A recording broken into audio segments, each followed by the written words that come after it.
बिस्मिल्लाहिर्रहमानिर्रहीम। आज हमारे पास चैप्टर नंबर 1 है, इसको आप रिवीजन के लिए आज हम कर रहे हैं। तो चैप्टर नंबर 1 इसका जो पहला क्वेश्चन है, और ये बेसिकली जो चैप्टर है वो हमारे पास है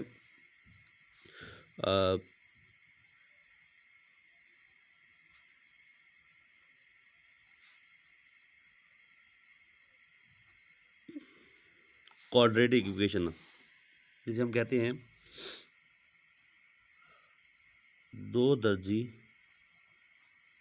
मसावा। तो ये हमारे पास चैप्टर है, ठीक हो गया। अब क्वाड्रेटिक इक्वेशन होती क्या है?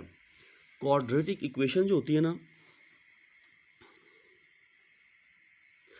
क्वाड्रेट कहते हैं दो दर्जी को, तो जिसका मैक्सिमम जो जिसकी पावर होना वो 2 होनी चाहिए। मिसाल के तौर पे आपके पास ये फॉर्म देखें, इसकी स्टैंडर्ड फॉर्म होती है ax² plus bx plus c is equal to 0। इसमें मेन 2-3 चीज़ें हैं वो आप देख लें। सबसे मेन और अहम बात यह है कि आपके पास ये जो इक्वेशन है ना, इसकी जो मैक्सिमम पावर होनी चाहिए ना, सबसे बड़ी जो बेस होनी चाहिए वो होनी चाहिए 2, और 2 के बाद एक सीक्वेंस हो, मतलब पहली पावर 2 हो, उसके बाद अगली पावर 1 हो, और उससे अगली पावर 0 हो। अब देखें, आपको पावर 2 भी दिखाई दे रही है, पावर आपको 1 भी दिखाई दे रही है, लेकिन आप नोट करें एक चीज़ को कि अगर आप पावर 2 थी, 2 में से अगर आप 1 माइनस करते हैं तो पावर आपके पास 1 आती है। अगर आप 1 में से 1 माइनस करते हैं तो आपके पास पावर 0 आती है। ऐसे ना, मतलब एक सीक्वेंस के साथ पावर 2 थी, पावर 2 में से 1 लेस किया तो 1 लिखा नहीं जाता है, तो सही 1 में से 1 फिर 1 लेस किया तो आपके पास पावर 0। अब देखिए, हमारे पास x की पावर 2 है, फिर x की पावर आपके पास 1 आ गई, फिर x की पावर 0। ये क्यों नहीं लिखा जाता? क्यों? क्योंकि ये होता है 1 के इक्वल है। आपने पढ़ा होगा कि अगर किसी बेस के ऊपर पावर 0 आ जाए वो बराबर होता है 1 के, ठीक हो गया। तो ये हमारे पास 1 के बराबर, तो मैं यहाँ पर भी x है, यहाँ पर भी x है, बट यहाँ नहीं है, इसको हम कांस्टेंट कहते हैं। अब जब यहाँ पे लिखता c x की पावर 0, तो x की पावर 0 तो होता है 1 के बराबर। जब 1 c के साथ मल्टीप्लाई होगा तो हमारे पास c आंसर आ जाएगा। तो इसे कहते हैं स्टैंडर्ड फॉर्म क्वाड्रेटिक इक्वेशन की। दूसरी अहम और मेन बात यह है, दरमियान में अगर जमा नफ़ी आ जाए तो इसे कोई कंसर्न नहीं है। मिसाल के तौर पर देख लें, आपके पास यूँ आ जाए x² माइनस का 5x और जी माइनस का आपके पास आ गया 5x प्लस आपके पास 2 इज इक्वल टू 0। अब देखिए, दरमियान में माइनस आ जाए कोई मसला, लेकिन शुरू में माइनस ही होना चाहिए, प्लस होना चाहिए, हमेशा प्लस के साथ स्टार्ट होनी चाहिए। तो x² minus 5x plus 2 is equal to 0। तो ये हमारे पास क्वाड्रेटिक इक्वेशन है, ठीक हो गया। इसके बारे से हम पढ़ रहे हैं। तो हमारे पास जो पहला क्वेश्चन है वो कहता है जी, हमारे पास कुछ पार्ट्स दे रखे हैं, उनमें आपने 2 चीज़ों की पहचान करनी है। एक आपने क्वाड्रेटिक इक्वेशन की, मतलब आपने दो दर्जी मसावात की, और दूसरी आपने पहचान करनी है प्योर दो दर्जी मसावात। इसको तो हम कहते हैं वही क्वाड्रेटिक इक्वेशन, लेकिन इसको कहते हैं pure quadratic equation, pure quadratic equation. अब इनमें क्या फ़र्क है देख लें। इसके बारे में तो हम पढ़ चुके हैं। ये होती है आपके पास ax² plus bx plus c is equal to 0। मतलब आपके पास आ सकता है x² प्लस का x प्लस का 1 इज इक्वल टू 0। आपके पास 5x² माइनस का 3x minus 2 is equal to 0। मतलब कोई कंडीशन भी आ सकती है। तो ये हमारे पास क्वाड्रेटिक इक्वेशन है, स्टैंडर्ड फॉर्म है। इसको क्या कहते हैं? मेयारी या स्टैंडर्ड फॉर्म, मेयारी फॉर्म या स्टैंडर्ड फॉर्म। अब बात करते हैं प्योर क्वाड्रेटिक इक्वेशन की। किसकी? Pure quadratic equation. ये क्या होती है? यहाँ इसको नोट करें। ये आती है ax² plus c is equal to 0। मतलब x² के बाद डायरेक्ट कांस्टेंट आता है। x² के बाद क्या आता है? डायरेक्ट कांस्टेंट आता है। मिसाल के तौर पे आपके पास यूँ आ जाए x² plus 1 is equal to 0, x² minus 3 is equal to 0, या प्लस 3 इज इक्वल टू 0। मतलब x² के पास डायरेक्ट कांस्टेंट आना चाहिए। तो इसको हम कहते हैं प्योर क्वाड्रेटिक इक्वेशन, ठीक हो गया। तो आज हमने कुछ क्वेश्चंस हैं उनको सॉल्व करना है और देखना है कि उसका आंसर इस फॉर्म में आता है तो वो क्वाड्रेटिक इक्वेशन की स्टैंडर्ड फॉर्म होगी। अगर उसका आंसर इसमें आता है तो फिर हमारे पास क्वाड्रेटिक इक्वेशन की प्योर फॉर्म होगी। बात समझ आ गई? तो हमारा ये क्वेश्चन है, जैसे हमारे स्मार्ट सिलेबस के मुताबिक पहला सवाल भी है पड़ा, और वो हमारे पास है क्या? वो हमारे पास है x प्लस 7, अगली ब्रैकेट के अंदर हमारे पास है x minus 3 is equal to हमारे पास है -7 के। अब पहली और मेन और अहम बात ये है कि आपने हमेशा राइट साइड में बचाना ही सिफर है। राइट साइड क्या बचाना है, देख लें, चेक कर लें, सिफर बचाना है, कुछ चीज़ भी ना हो।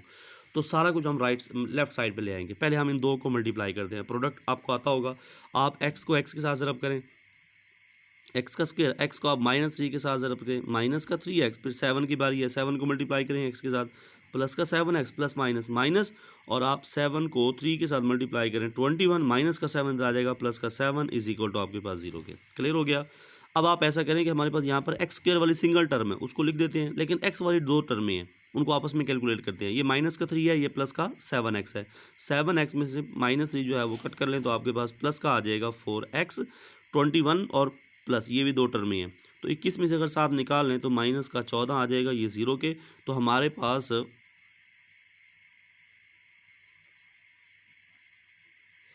This is a standard form, तो हमारे पास ये मियारी फॉर्म में है। ठीक हो गया बच्चों। नेक्स्ट आपके पास सेम ऐसे ही कुछ पार्ट हैं, उनको देखें ज़रा आप जी। तो ये आपके पास पार्ट है, इसको देख लें, ये इक्वल हमारे पास 6 के है। तो ये हमारे पास पार्ट नंबर 4 है, सॉरी पार्ट नंबर 3 है। सेम पार्ट नंबर जो 4 है वो इसके जैसा है, वो आप खुद से करेंगे। तो हमारे 3 पार्ट ही करने हैं इस सवाल में से। तो पहला और दूसरा मैं करा रहा हूँ, तीसरा सॉरी पहला और तीसरा मैंने करा रहा हूँ, चौथा आपने खुद करना है। तो आइए सवाल करते हैं। देखिए जी, इस 6 का बटा कुछ नहीं है तो बटा 1 होगा। तो अब देखिए बटे में क्या खड़ा है आपके पास, x+1 है और आपके पास x है। ये जो x है और x+1 है, इसको तमाम के साथ मल्टीप्लाई करते हैं। ये आपने पहले भी किया था 7.1 एक्सरसाइज में 9th क्लास में, अगर ये आपको याद हो तो ऐसे आपने कैलकुलेट किया था। तो आप ऐसा करें, ये पहली टर्म है तो आप इसके साथ x को और x+1 को मल्टीप्लाई कर दें। आपके पास x/x+1 है। आप इस वैसे इसका यहाँ पर एलसीएम भी ले सकते हैं, आपकी अपनी मर्ज़ी है, लेकिन जो मैंने पहले तरीका इस्तेमाल किया था उसी को ही आगे लेके जा रहा हूँ ताकि आपको आगे भी समझ आ सके। आप 6 के साथ ज़रब करेंगे x को और x+1 को। देखिए जी, हर जगह पे मैंने x को और x+1 को मल्टीप्लाई किया है। प्रोडक्ट में 3 थी, ये कुछ ज़्यादा थी, मल्टीप्लाई हो गया। अब देखें क्या क्या कट रहा है, x+1 से x+1 कट गया, x से मल्टीप्लाई होगा तो हमारे पास x² हो जाएगा, फिर आगे प्लस का साइन है, x से x कट गया, x+1 जो है वो x+1 से मल्टीप्लाई हो रहा है, तो x+1 का आपके पास होल स्क्वायर हो जाएगा, इज इक्वल टू आ जाए, यहाँ पे तो कुछ भी नहीं कट रहा, तो 6x इंटू x+1 वैसे का वैसे आ जाएगा। ठीक हो गया बच्चों। नेक्स्ट आप इसका क्या करेंगे, ये आपके पास x का स्क्वायर है प्लस इसका स्क्वायर खोल लें आप, ये है a + b का स्क्वायर। आपके पास a + b का जो स्क्वायर होता है, बल्कि आप इसको यूँ कर लें, a + b का जो स्क्वायर होता है वो इक्वल होता है आपके पास a का स्क्वायर प्लस b का स्क्वायर और प्लस 2ab।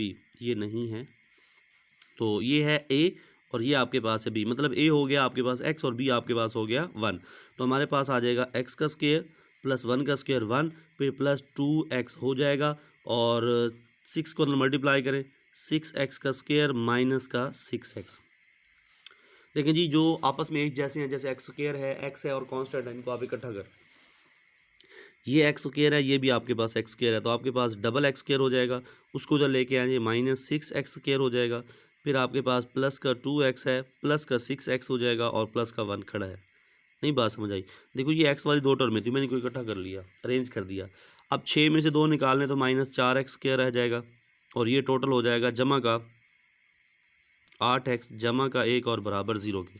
अब आप ऐसा करें कि यहाँ माइनस नहीं होनी चाहिए, माइनस ख़त्म करें। जब माइनस ख़त्म करेंगे, याद रख लें, कहीं पर भी माइनस ख़त्म करना हो, उस इक्वेशन से, उस मसावा से, उस रकम से पहले माइनस आया हुआ हो, उसको ख़त्म करना हो और वो हो भी किसी चीज़ के इक्वल, उस माइनस को ख़त्म कर दें, अंदर का साइन चेंज हो जाएगा। मतलब मैं एक दो स्टेप कम कर रहा हूँ। तो आपके पास क्या जवाब आ जाएगा, आपके पास आ जाएगा 4x की पावर 2 माइनस का 8x माइनस का 1 और बराबर 0 के। तो ये जो आंसर आ रहा है ये कौन सी फॉर्म है, ये भी हमारे पास स्टैंडर्ड फॉर्म है। बात समझ आ गई। ये आपका क्वेश्चन नंबर जो है वो क्वेश्चन नंबर जो 1 है उसका पार्ट नंबर 3 हो गया। सेम पार्ट नंबर 4 है, उसको आप खुद से करेंगे। आगे नेक्स्ट आपके पास क्वेश्चन नंबर 2 जो है वो इंशाल्लाह हम कल करेंगे। और इसकी एक इक्वेशन की जो है वो हमारे पास जो तारीफ़ है वो आपने लाजमी करनी है दो दर्जी मसावात के हवाले से, क्योंकि वो इम्तिहानी नुक्ते नज़र से बहुत अहम है। वो आप खुद से तैयार करेंगे।